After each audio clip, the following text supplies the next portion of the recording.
Avis à la population, 8 Mont-Blanc vous présente la place du village.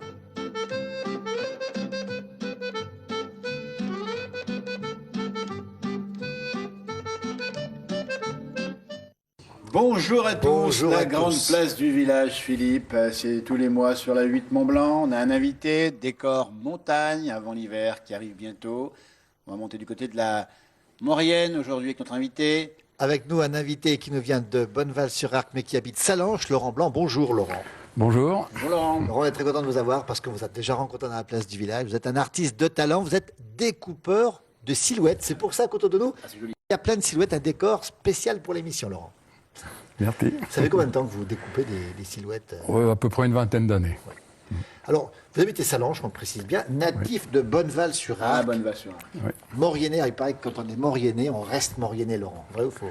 Oui, on dit que Mauriennais un jour, Mauriennais toujours. C'est ce qu'on dit. Mais c'est valable pour pour toutes les nationalités, et pour tous les villages.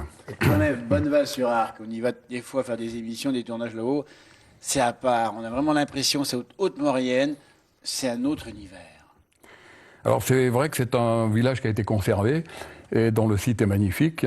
Et bon, moi j'en parle plutôt avec un peu d'attachement parce que j'y suis né, mais les gens qui viennent ont tendance à vouloir y revenir. Donc c'est un bon signe. Est-ce qu'on connaît le nombre de visiteurs qui passent par an à Bonneval-sur-Arc? C'est par milliers. Oh oui, c'est par milliers. Au Oui. moins. Certains dimanches du mois d'août, C'est énorme. les routes sont pratiquement inaccessibles. Il y a beaucoup On de rappelle voitures. qu'on a le col de l'Iseran juste derrière, qu'on a Val d'Isère et qu'on a un peu plus bas Modane pour situer l'endroit d'où vient notre Bessan, invité. Diable de Bessan.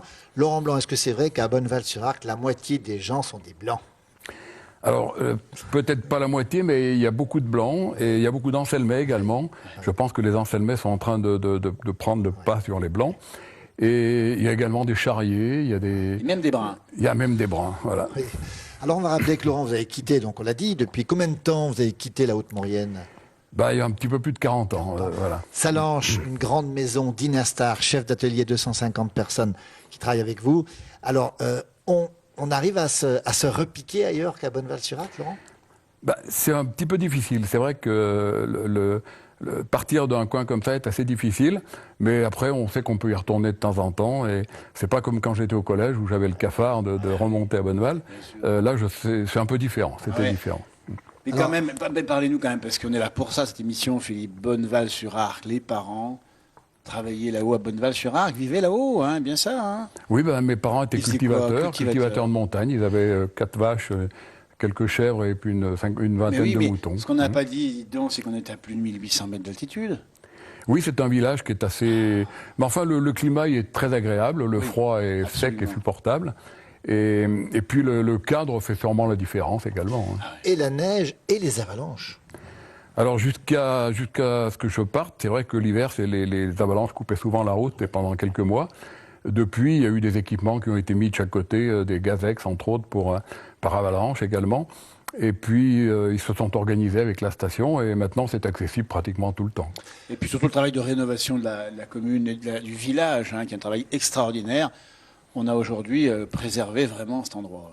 Oui, alors c'est un site classé, mais c'est un site qui a été bien conservé. La station a été construite un petit peu à l'extérieur.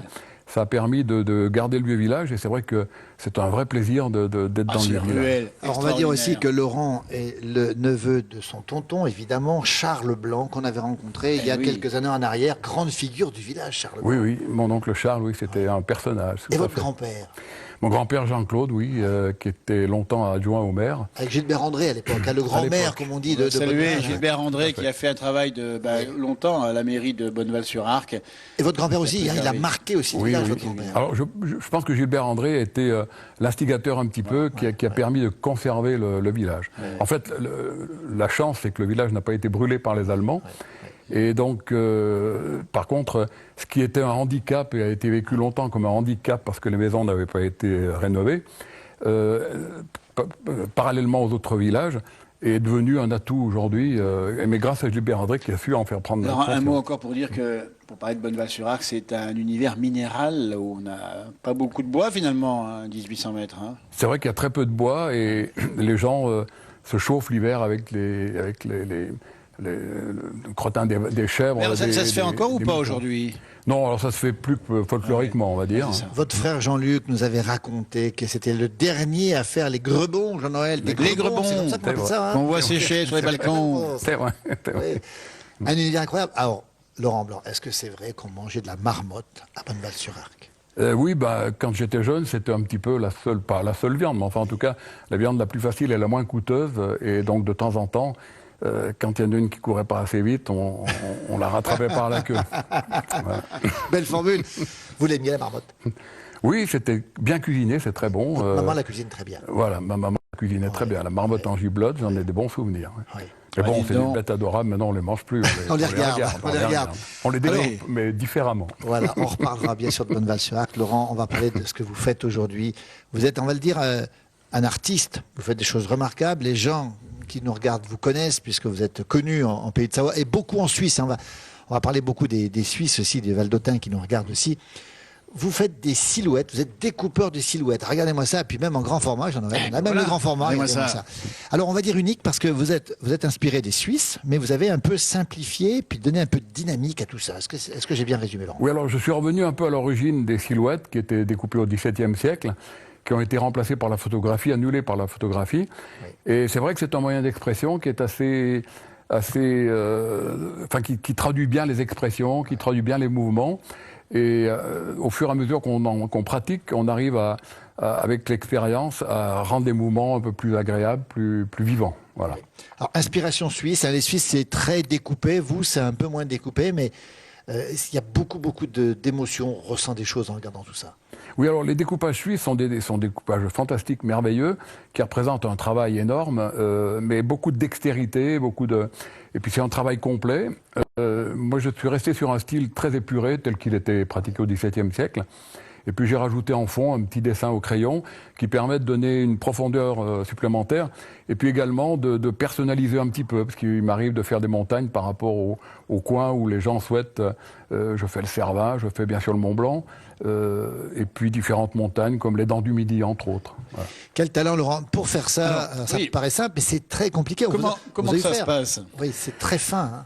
Alors il faut dessiner, donc je dessine au crayon sur un papier noir qui est assez épais, qui fait 180 grammes. Et puis ensuite, je découpe au scalpel sur une planche à découper. Alors, tous les découpages sont faits d'un seul morceau. Mais le dessin est aussi important parce qu'il faut mettre de la perspective, puis il faut mettre une vie. J'essaye de mettre une âme dans c'est ça. Ces dessins ont une âme et ça bouge. On a l'impression que ça bouge. On voit derrière nous le loup qui court. Par exemple, le tétralyre, c'est quoi? C'est un tétralyre qui s'envole. Un tétralyre, oui. Et puis les bouquetins, on a l'impression qu'ils vont tomber, ces bouquetins, figurez-vous. Ou même ici d'ailleurs, parce que ici, cette scène qu'on a devant nous, là, c'est on voit bien. Monter en alpage. Monter en alpage, c'est ça? Ou c'est les vaches qu'on ramène au champ, c'est ça? Hein? Oui, c'est ça, monter en alpage, oui. Et là, regardez bien, là. Regardez, pousse un petit peu là, regardez de l'autre côté, regardez bien les gens qui sont ici, regardez-moi ça. Attends, on voit pas le chien là. Avec. Et voilà, parfait, ne on bougeons les plus. imagine ces gens-là, regardez-moi ça. Il y a de la vie là-dedans, Laurent. C'est ce que j'essaye de faire, traduire un petit peu. C'est un peu comme quand on voit des montées en alpage ou avec le brouillard un petit peu, ou en fin de journée, au crépuscule ou éventuellement à l'aube. Laurent, elles bougent, ces chèvres, ces vaches, elles bougent. Comment on fait pour faire ça?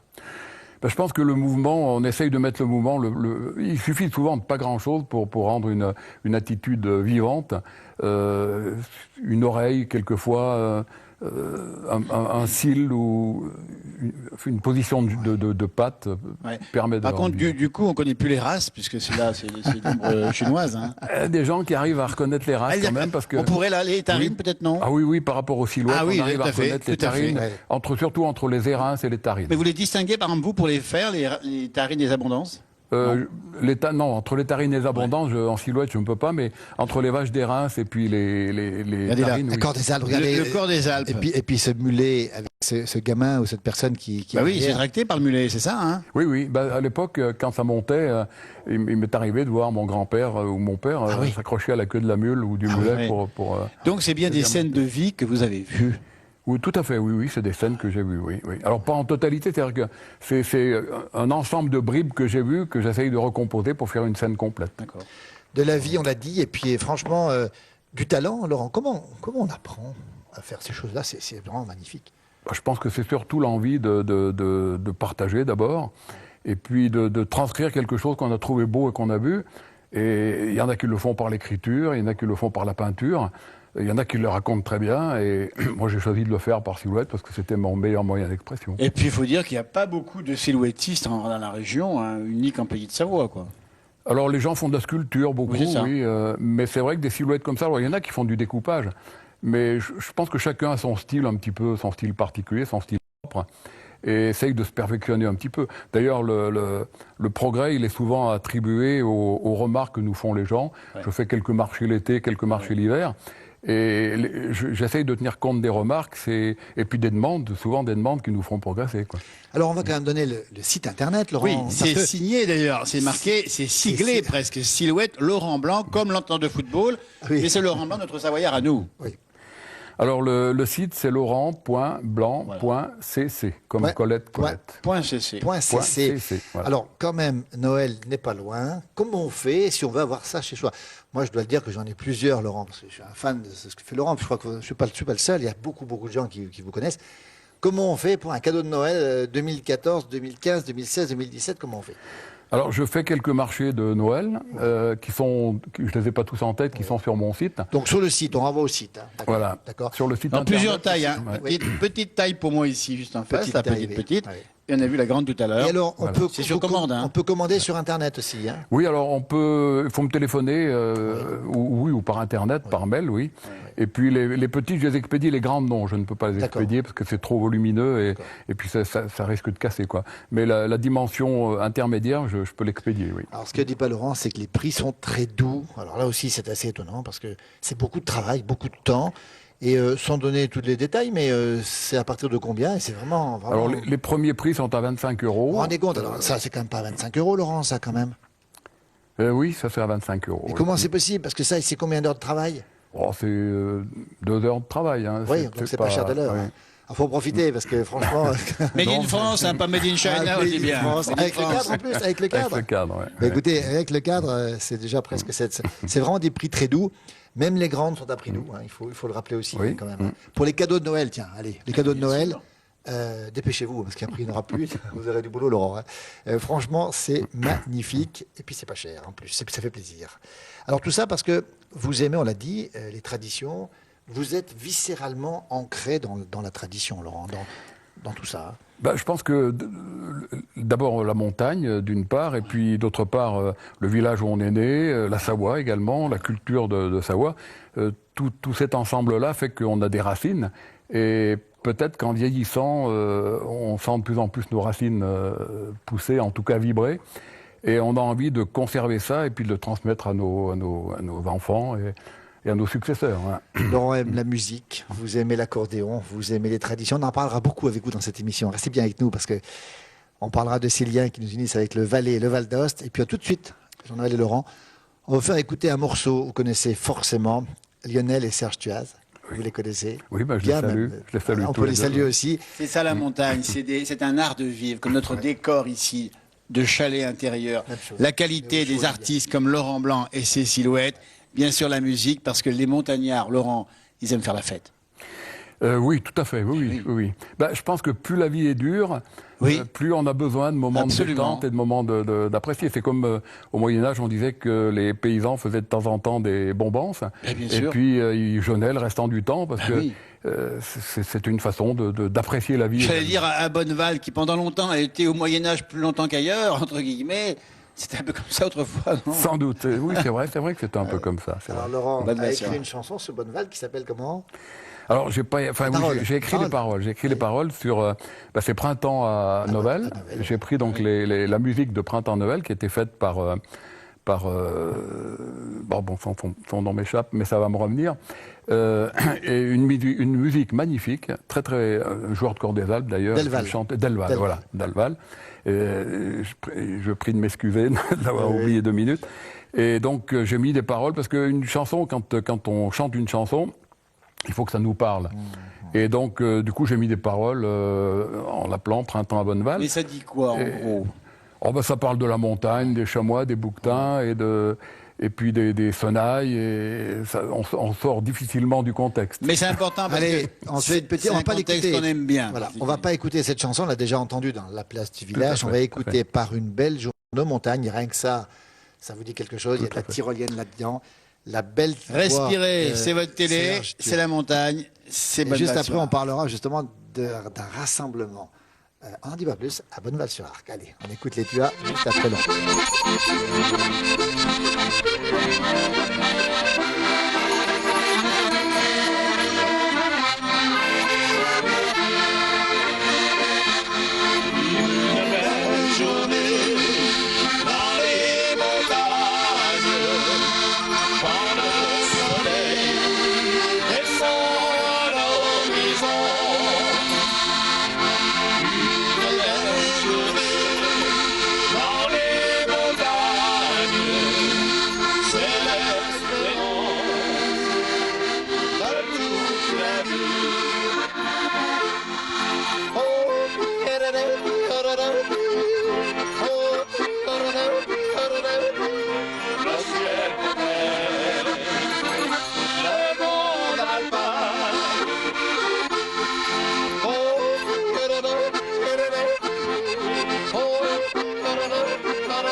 Lionel, Serge Tuat, Laurent Blanc avec nous, découpeur de silhouettes, passionné de montagne, d'accordéon.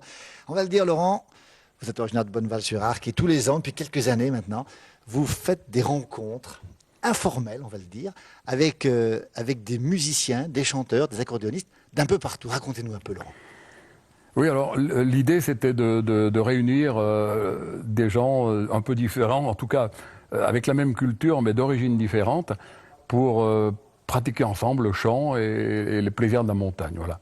Alors on se rassemble à Bonneval un jour, cette année c'était 2 jours, on passe l'après-midi et la soirée ensemble à chanter, et puis le lendemain on va faire un petit tour en montagne, on chante également à nouveau un petit peu en montagne, et puis voilà, je pense qu'on passe de bonnes journées ensemble.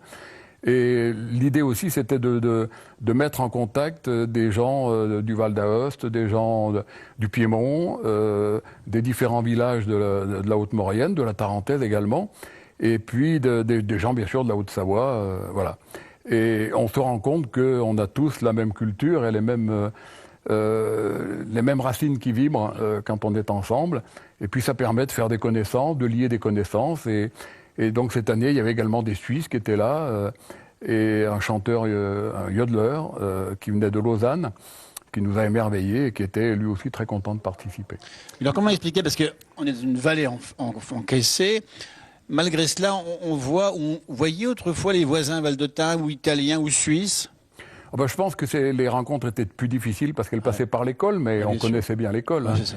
Et mon père me racontait que pendant l'occupation, ils allaient acheter ils ramenaient du sel en Italie, ils ramenaient du riz par l'école. Donc les échanges existaient déjà. Tout à fait. Et depuis tout jeune, moi, je chantais les chansons italiennes. Et d'ailleurs, il y avait des personnes de Bonneval qui étaient mariées avec des Piémontaises qui étaient venues par l'école. Tout à fait. Vous dites une chose, vous dites que la Savoie, le Val d'Ost, le Valais, c'est la même culture. Et vous me dites même que ça devrait être la même région. Je pense qu'on a des racines communes et que ce qui nous réunit, aujourd'hui, on a tendance à moins parler de ce qui nous réunit. Enfin, je pense que dans vos émissions, vous parlez de ce qui réunit les gens. Et il faut chercher les points communs.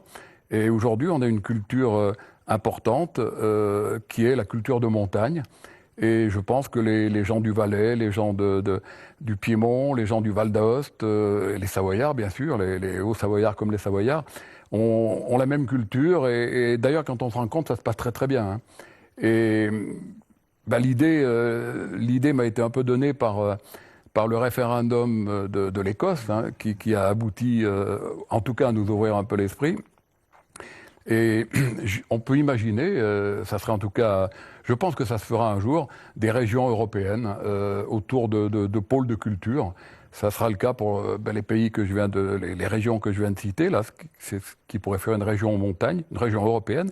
Mais bon, je pense qu'ils ont les mêmes possibilités avec l'Espagne, les pays catalans, et puis pourquoi pas la Bretagne avec les pays celtiques qui sont autour de la mer Celtique. Hein. Donc vous nous dites, Laurent, qu'on se sent loin de Paris ou de Chambéry quand on est à Bonneval-sur-Arc? Alors, on se sent pas vraiment loin, mais enfin, je pense qu'on a besoin d'exister différemment. C'est ça. Voilà. Alors on va quand même rappeler qu'à ce rassemblement, vous avez tous les gens qu'on croise dans la place du village, et Jeannot, Christina, Olivier Philippe, enfin Jeannot qui monte. Bien sûr, on a eu le plaisir d'avoir Jeannot Christinaz ces dernières années, qui venait chanter, qui est encore venu cette année, bien entendu. On a eu le Roméo d'Aoste aussi. Roméo d'Aoste, Julien, qui fait partie Julien Citarin et le message. Citarin et message, voilà. Et donc Lionel Thuat devait venir cette année, mais il n'a pas pu, il a été retenu. Mais je pense qu'il viendra l'année prochaine. Hein, voilà. Et donc le principe, c'est de réunir tous ceux qui aiment chanter.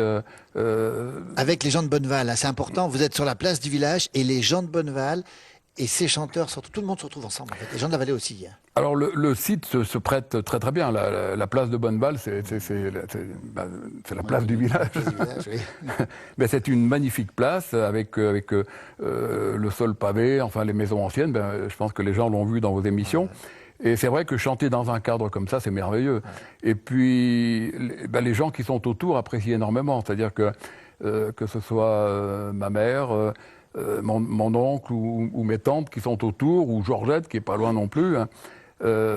J'ai vu cette année, quand on chantait, les volets qui s'ouvraient un peu, les fenêtres qui s'entrebâillaient, et de temps en temps une petite silhouette qui sortait à la fenêtre. Donc ça veut dire que les gens sont très intéressés. Et c'est un plaisir aussi de partager avec eux. Allez, on met un morceau de musique. Le groupe Message autour de Christophe Favre, un morceau qui s'appelle... le morceau qui s'appelle... écoutez-le, on se J'ai retrouve donné juste mon cœur aux montagnes. Qu'est-ce que c'est beau. Et vous le connaissez, Laurent? Faire mieux. Oui. Et vous savez le chanter aussi?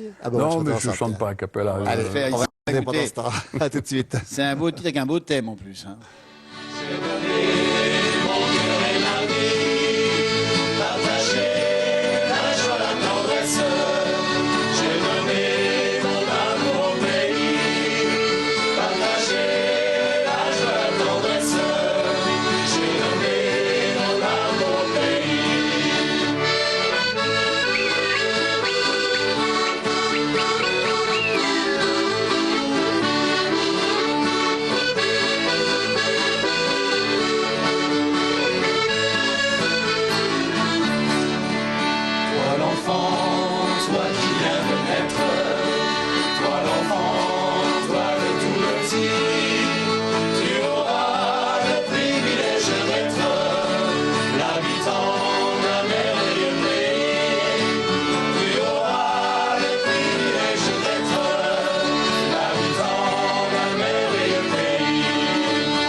cette fois, c'est fini. message à Christophe Favre dans la montagne de Tarentaise. Il y a toujours cette rivalité entre la Tarentaise et la Maurienne, non? Non, on prend ça un peu avec philosophie. Des deux côtés, on dit que les enfants ont les grandes oreilles, parce que quand ils sont petits, on les prend pour les oreilles, pour dire, regarde comme c'est beau de l'autre côté. Mais c'est des deux côtés, et donc on prend ça avec philosophie. Allez, la pause. Dans un instant, on parlera de nature, de Genépi, de Gentiane et encore de Silhouette avec Laurent Blanc, juste après la pause. Avis à la population, 8 Mont-Blanc vous a présenté la place du village.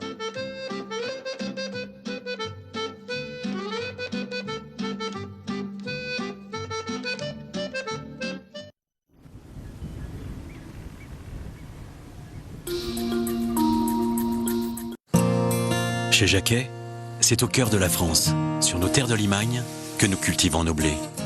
Nos agriculteurs sélectionnent et récoltent nos blés pour vous faire partager Brasserie Burger. Cuit sur pierre. Le burger à la française. Brasserie Burger de Jacquet. Nous cultivons le pain. Richard, cordonnier chausseur depuis 1930. L'équipe de Richard Chausseur met son expérience à votre service et vous conseille dans le choix du confort, de la détente et de l'authenticité. Plongez-vous dans le luxe et l'élégance avec la sélection italienne de Virgile et ses modèles à la pointe de la mode. Richard, c'est aussi tradition de qualité et de service avec sa cordonnerie ouverte depuis 1930. Richard à Annecy, place Notre-Dame, étonnant chez Variglia.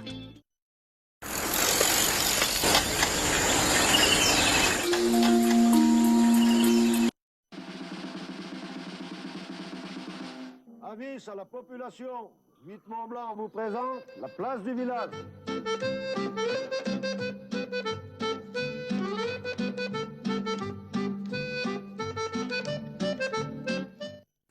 L'homme qui a fait ce tableau est avec nous dans la grande place du village. C'est Laurent Blanc. Il vient de Bonneval. C'est une silhouette, Jean-Noël. C'est une silhouette. Ce sont des silhouettes, en fait. Ce sont des silhouettes. On est entouré de silhouettes. Alors, Laurent, on a parlé tout à l'heure de Bonneval-sur-Arc. On va parler maintenant de nature. Vous êtes un mordu de nature. Est-ce que quand on est à Bonneval, est-ce qu'on est plus proche de la nature qu'ailleurs, Laurent? Alors, on n'est peut-être pas plus proche qu'ailleurs, mais en tout cas, on sait qu'on en dépend. Et on apprend à utiliser toutes les ressources de la nature. Ouais. Donc, d'une part, on s'en sert, et d'autre part, on la respecte, parce que quand on a besoin de quelque chose, on le respecte. Donc du coup, c'est un peu un mélange des deux, à la fois d'utilisation et de respect, ou de respect d'utilisation. Alors, en plus, l'hiver était très long à Bonneval, et donc, pendant 8 mois, ou presque 6 mois et demi, 7 mois, on avait de la neige. Et dès qu'on avait un peu de verdure, on se précipitait à l'extérieur pour apprécier la verdure et puis pour l'accueillir et pour la manger comme les animaux, un peu comme les bouquetins et comme les chamois. Et donc, ma grand-mère m'a appris à utiliser toutes les plantes de la nature et toutes les ressources de la nature. Alors, les ressources, ça va de la racine de gentiane jusqu'à la fleur de Genépi. Tout ce qui se conserve bien, en fait, c'est ça. Hein. Voilà, tout ce qui conserve bien. Est-ce que c'est vrai qu'on récupérait des orties dès le mois de mars, déjà, à Bonneval? Oui, alors, c'est vrai que quand on regarde de l'extérieur ou rapidement, on dit que c'est un champ de neige. Par contre, la chaleur de la journée est emmagasinée du soleil par les pierres, et le long de ces pierres, il y a des orties qui poussent. Absolument. Je pense que c'est aussi pour ça que les bouquetins et les chamois arrivent à survivre à des altitudes assez conséquentes. On a l'impression qu'ils mangent rien, mais en fait, ils mangent quand même un petit peu. Et ces plantes sont pleines de vitamines et pleines de vitalité, et donc elles étaient très appréciées. Et c'est vrai que dès le mois de mars, on peut ramasser des orties. Et on fait quoi, de la soupe d'ortie, c'est ça, non? Oui, alors pour mettre dans les potages, oui. Donc il y avait de l'ail sauvage également, qui poussait assez rapidement. Et puis ensuite les chénopodes, enfin les pissenlits et les chénopodes. Mais voilà. en plein hiver, pour avoir des légumes, des fruits, il faut aller bien plus loin en bas, il faut aller les chercher au... Alors à l'époque... Il y avait une épicerie dans le village? À l'époque, non, il n'y avait pas... Enfin si, il y avait une épicerie, mais il n'y avait pratiquement pas de légumes, ou peu de légumes. Et donc les gens rentraient à l'automne, les poireaux, les choux, les salades, et ils enterraient ça un petit peu, enfin ils enterraient les racines dans la cave, et ils arrivaient à en conserver pendant plusieurs mois. Donc jusqu'au mois de janvier, février, on arrivait à manger des légumes du jardin. On rappelle qu'on parle d'un village, Philippe, situé à plus de 1800 mètres d'altitude. Dans un instant, on verra des images de ce village, c'est Bonneval-sur-Arc. C'est quand même un coin... Enfin, il y a peu de villages en France à cette altitude, il faut le reconnaître. Alors, c'est un des plus hauts, oui, parce que le plus haut, je crois que c'est Saint-Véran, dans les Alpes, 2040, qui oui. doit être un peu plus haut, oui. Et là, 1850, Alors, 1850. Laurent, vous habitez maintenant à Salanches. Vous continuez, vous avez un jardin extraordinaire, paraît-il. Et puis, vous continuez aussi, vous guettez, paraît-il, l'ail des ours au printemps. Racontez-nous un peu ça, parce que c'est un mordu d'ail des ours, Laurent. Oui, alors les plantes, l'ail des ours, on appelle ça l'ail des ours parce que c'était la première plante que mangeaient les ours pour se refaire un peu une santé en quelque sorte, pour s'épurer le sang à la sortie de leur tanière. Et donc, je trouve que c'est un légume qui est d'abord qui est abondant, qui est délicieux et que peu de gens connaissent. Les premières années que j'allais en ramasser à Salanches, un jour, il y a un paysan qui m'a vu en train de ramasser ça dans un bois. Et on a tendance à le confondre un peu avec le muguet qui est très toxique. Et il est venu me voir, il m'a dit que si vous ramassez là, vous allez faire crever vos lapins. Alors je lui ai dit c'est moi qui le mange. Donc il était un peu étonné. Et je pense qu'il a dû en parler chez lui en rentrant. Mais c'est une plante qui est pleine d'énergie et de qualité, d'oligo-éléments, enfin de tout ce qui est. Comment vous consommez l'ail des ours? Alors, il peut se consommer cru déjà, en salade, quand il est très jeune. D'accord. Et puis sinon, on peut le cuire en épinards ou en soupe, en potage. Laurent, à Bonneval, la boisson nationale, c'est le genépi. Il paraît que tout le monde fait son genépi dans le village. Vrai ou faux? Oui, alors, oui, tout le monde boit du genépi parce que c'est un peu la plante de la montagne. Hein. Oui. Mais on a un petit peu le sens de la cueillette modérée puisque depuis des générations, on en boit et on continue à en boire. Et c'est un endroit qui est même très prisé pour la cueillette du genépi. Parce que, d'une part, on fait attention quand on le cueille. Ça se mérite, hein. C'est au mois d'août, septembre, fin Oui, en été général, c'est fin juillet, début août. À combien d'altitude? Il faut monter au moins à 2005. Ah oui. 2005-3000, oui. Il faut être déjà un peu montagnard. Voilà. Et puis, il faut le cueillir avec des ciseaux ou avec un couteau qui coupe bien pour ne pas arracher la racine. Et puis, laisser quand même quelques brins pour la graine, parce qu'il faut quand même que ça continue à se propager. Quoi. 40 jours, 40 brins, 40 sucres ou pas? Non, peut-être pas comme ça là-haut. Oui, alors, on dit ça, c'est pour la mémoire, mais moi, j'aime bien 40 jours, 40 brins, mais je mets 20 sucres, c'est suffisant. Voilà. Il paraît que vous êtes aussi un spécialiste de la gentiane. Vous allez la ramasser aussi, mais pas là-haut quand même, si? Non, alors je dirais que je suis un peu dans tous les bons coups, puisque La tradition. c'est la j'ai tradition. un copain Jean-Pierre qui m'a proposé un jour d'aller ramasser de la gentiane avec d'autres, avec Maurice, avec Patrick, avec Jean-Claude. Et donc d'aller ramasser de la gentiane, on est allé du côté à l'entrée de l'Ain, là-bas, il a une grande propriété. Plateau du Rotor. On n'en dira pas plus, hein. Voilà. Et donc on déterre la gentiane et puis alors c'est l'occasion de travailler d'abord, de faire un peu de musculation, hein, et puis de la nettoyer, de la préparer, et puis c'est des moments, je dirais, uniques de sympa comme partage. Et puis quand on la boit, on l'a mérité en général. Oui, et puis non seulement, c'est important parce qu'à l'époque, on soignait quand même pas mal de choses avec la gentiane. Alors oui, c'est un médicament. Alors on le donnait même aux vaches quand elles étaient malades. On leur faisait boire un demi-litre de gentiane. Un mal de dents, un peu de gentiane. Oui, pour digérer, un peu de gentiane. Oui. Alors c'est entre le genépi et la gentiane, je pense qu'on a le tout là. On a fait le tour. On a le tout. On a fait le tour. Laurent, on va rencontrer maintenant quelqu'un que vous connaissez bien, qu'on a rencontré à Bonneval, votre maman. Oui. Qui a quel âge votre maman? Elle a 92 ans. Et elle a consommé de la gentiane. Et du genépi. Et de la marotte. Elle n'a jamais bu d'alcool. C'est pas vrai. Non. Ouais. Et donc je ne tiens pas ça d'elle. D'accord. Ouais. Donc c'est l'air pur qui fait vivre longtemps. Ouais. Non, ils ont toujours vécu une vie saine. Ouais. Et puis je pense que l'activité conserve, contrairement à ce qu'on pourrait croire, l'activité conserve. Bouger. Et encore aujourd'hui, quand je monte la voir, elle me fait ma chambre, elle me fait ma cuisine. Ça agace un peu mon épouse quand je lui raconte ça en rentrant, mais bon, c'est comme ça. Hein. Elle débarrasse la table. Ça, c'est sympa. Moi, je mets les pieds sous la table et On lui fait Allez. coucou à Jeanne, votre maman. Donc on va qu'on monter appelle là-haut. Nénette. Alors, elle s'appelle Nénette ou... Nénette. Hein, Ouais. et c'est- Elle s'appelle Jeanne et donc on l'appelait Jeannette et puis Jeannette, Nénette. Voilà. On va l'écouter, écoutez bien des propos plein de Voilà, sagesse. et on va même voir des images, tiens, de Bonneval-sur-Arc. C'est sur 8 Mont-Blanc dans la place du village. On va jusqu'au bout de nos vallées. Bonneval-sur-Arc et Jeannette, Nénette, comme on l'appelle. Nénette, bonjour Nénette. Bonjour. On vous appelle Nénette, mais c'est Jeanne votre prénom. Oui, mais dans le village, c'est Nénette, je préfère. Oui. Alors Nénette, vous êtes native de Bonneval-sur-Arc. De Bonneval, oui. Alors on va quand même dire, combien d'habitants à peu près Bonneval-sur-Arc? 250? Oui, environ. Oui. Entre 220, 230, ça dépend, oui. Un peu plus en période touristique. Ah oui, ben oui, l'été, l'hiver, oui, bien sûr. L'altitude 1800, on n'est pas loin de la vérité. Oui, 1835, je crois. Ah bah tiens, 1835, au-dessus des 1800. Hein. Ça veut dire qu'on est quand même assez haut. Et on le rappelle, l'hiver, quand le col de l'Iseran est fermé, vous êtes le bout du monde. Ah oui, oui. Alors, on va rappeler un peu le passé de Bonneval-sur-Arc, ce très, très, très beau village, on va le dire, magnifique village, bien conservé. Vous l'avez connu, vous, retiré de tout, et vous avez été bloqué pendant plusieurs Oui. semaines. Ah ben, j'ai connu sans électricité, oui. sans eau. Oui. L'électricité, on l'a eu à partir du moment qu'ils ont fait la route de l'Iseran. Ah oui.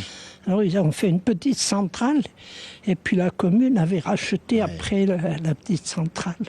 Alors, Nénette, vous étiez gamine, il n'y avait pas d'électricité, il y avait une tempête de neige, on était bloqué du monde. Comment ça se passait? Oui.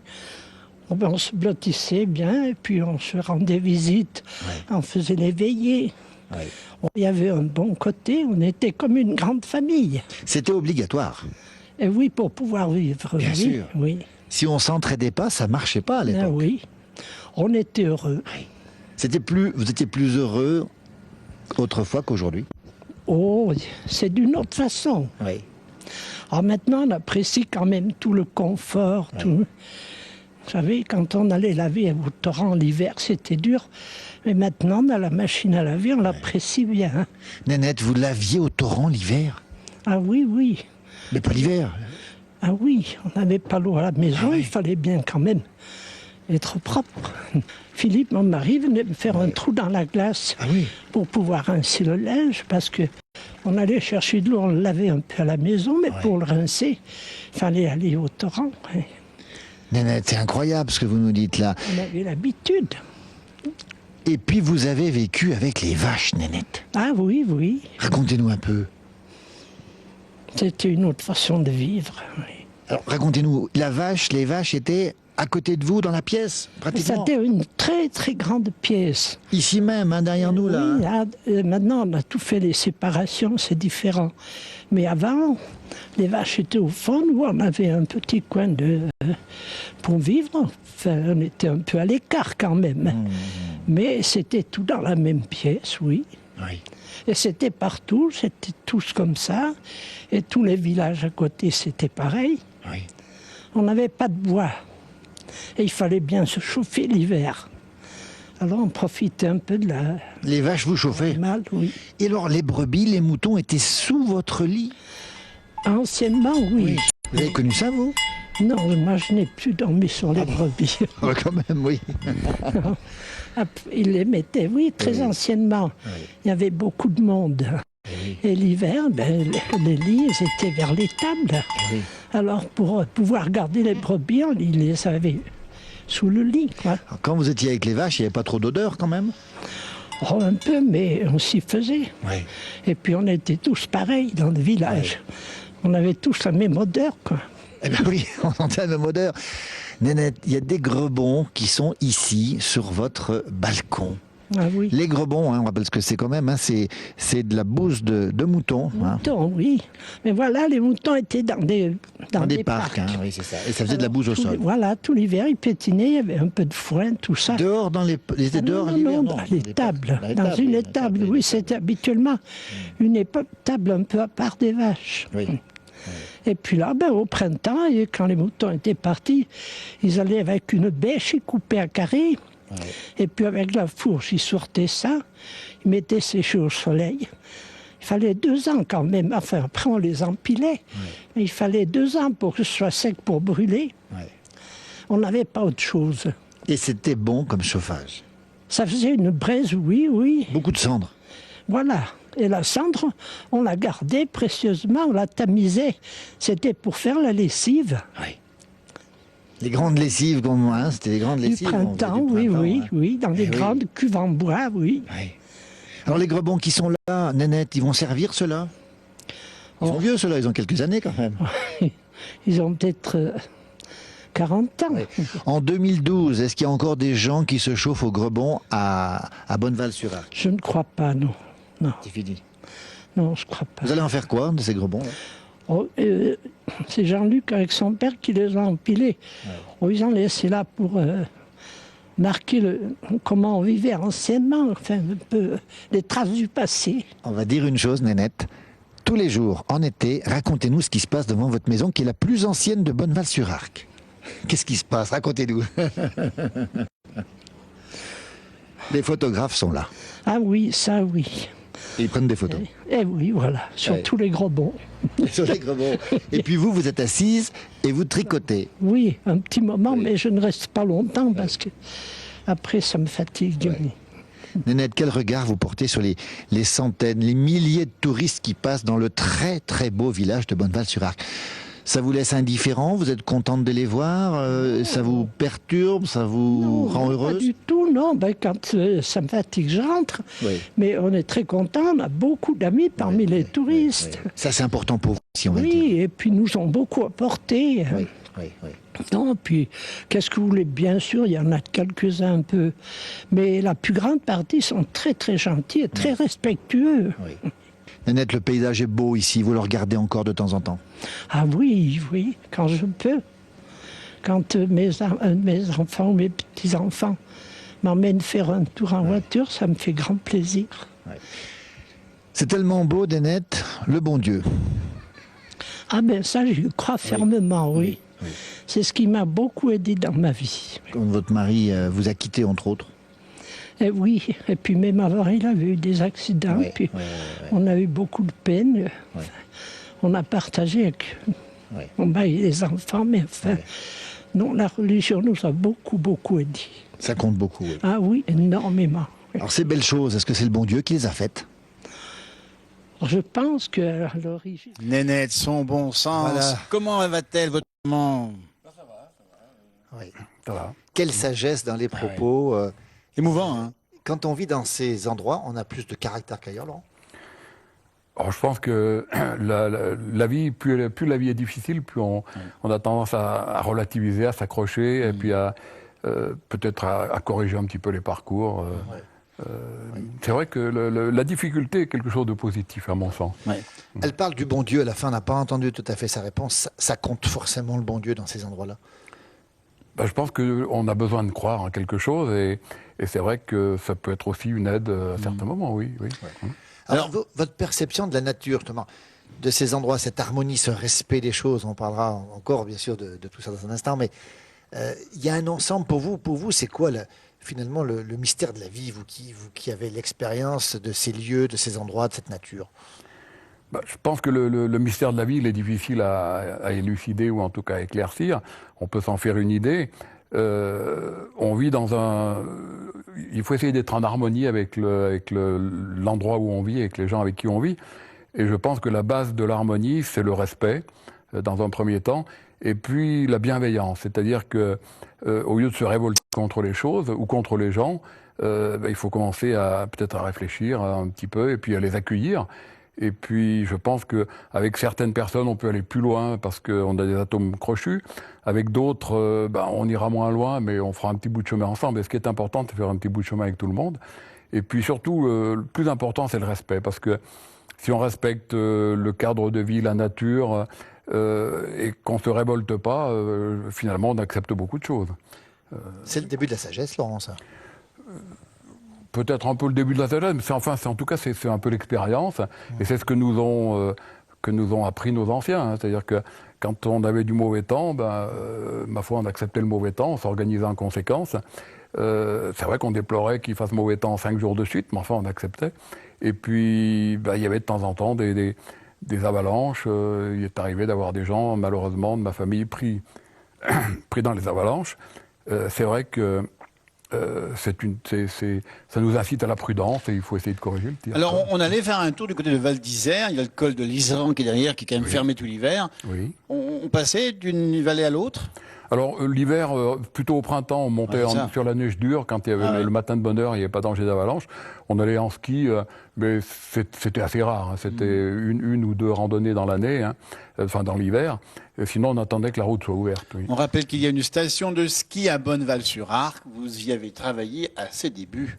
Oui, alors au début, c'est-à-dire que c'est... Années 67, 68, c'est ça? Voilà, c'est ça, oui. Elle a débuté en 67. Il n'y avait pas d'activité, donc tous les jeunes partaient. Et donc la municipalité a décidé de monter une station. C'était un peu un pari difficile parce que c'est vrai, vu l'accès des routes, c'était un peu un pari sur l'avenir et sur les possibilités ensuite de réguler les problèmes d'avalanche, ce qui est arrivé. Et donc ça a permis à la station de se développer. Et puis par contre, la station a été construite en dehors du village pour conserver l'authenticité du village. Et je pense que ça, c'est une très très bonne chose. Et ça a permis d'ailleurs de développer, de permettre aux jeunes de rester à Bonneval et de travailler là-bas, quoi. On va rappeler aussi qu'il y a de l'élevage, puisqu'il y a des pâturages pas bien loin. Il y a même des bâtisses qui ont été construites de façon assez discrète pour abriter maintenant encore les vaches l'hiver. Il n'y a plus de village dans le centre du village maintenant. Plus de vaches, pardon, dans le centre du village. Elles sont toutes à l'extérieur. Voilà, c'est-à-dire que ça posait des problèmes l'hiver. Parce qu'il y avait le fumier à sortir et donc ça n'allait pas très très bien. Il y a toujours des odeurs, il y a toujours des... Et puis le village est quand même assez confiné et donc pas moderne du tout. Et donc pour conserver à la fois l'authenticité du site, ils ont construit des étables à l'extérieur. Alors c'est vrai que ces étables ont été un peu décriées à l'origine parce que je me rappelle avoir été en Suisse l'été où elles ont été construites et des gens qui ont appris que j'étais de Bonneval, des gens d'Evolen d'ailleurs, qui m'ont dit « mais vous avez détruit le paysage là-bas ». En fait, c'était le début de la construction. Alors c'est vrai qu'ils auraient pu mettre des arbres devant un peu plus conséquents, mais enfin ils ont déjà mis de l'herbe dessus, ils ont teinté un petit peu et je pense que c'est déjà mieux que... C'est fonctionnel. Voilà. Alors c'est quoi le fromage là-haut qu'on fait avec... Le bleu de Bonneval. Ah, c'est le bleu de Bonneval. Il y en a encore, oui. Oui, c'est vrai, le bleu de Bonneval, le nom vient de là-bas. Non, surtout, c'est essentiellement aussi du Beaufort. Enfin, maintenant, c'est surtout du bleu de Bonneval parce que ça s'est fortement développé. Très bon fromage. Et puis sinon, c'est le Beaufort. On est dans la région du Beaufort. Oui. Puisqu'on parle de choses qui sont bonnes, on va rappeler quand même que votre maman, par exemple, j'imagine qu'elle doit faire des petits plats à l'ancienne, mijotés. Ah oui, alors c'est une très très bonne cuisinière, mais vraiment une excellente cuisinière et je me régale chaque fois que je monte d'ailleurs. Je monte pas que pour ça, mais j'apprécie quand j'y vais. Et sinon, oui, bon, on avait les plats traditionnels de l'époque, mais qui étaient surtout des plats de résistance, qu'on retrouve d'ailleurs. J'ai eu l'occasion d'aller dans une fête pas loin d'Evolen, où ils faisaient déguster des plats qui m'ont rappelé énormément les plats que je mangeais quand j'étais jeune, qui étaient des plats à base de riz, de pommes de terre et de pâtes. Un mélange de riz, de pommes de terre, de pâtes avec du beurre brûlé. Voilà. Laurent, on va tout de suite faire une petite pause musicale encore. Après, on finira déjà l'émission. On va retrouver tout de suite un groupe que vous aimez bien, qui nous vient de Tarentaise, les Citarins. Le vieux pont du village. Juste après, ce sera déjà temps de terminer. À tout de suite. Le pont du village, en 2 journées, en un monde détruit, on ne connaissait pas son âge, ni qu'il avait un jour construit. Sous sa route de pierre, à l'abri du village, les gamins délurés avec pour y fumer, et puis jeunes comme coués se mettent en coupé, comme avaient fait leur père quand ils avaient leur âge. Sous le nouveau pont du village, les gamins deviennent plus joués, ils ne font plus de beaux barrages, le torrent a été gâté. À l'époque des grands foins, à la tombée de la nuit, les charrettes enfouies sous les pavillons d'or traversaient librement approchant ses dos, et lui laissant baler en sentant l'écurie. Sous le nouveau pont du village ne passent plus les charrettes de foin, mais de gros carrions de fourrage, c'est le progrès venu de loin.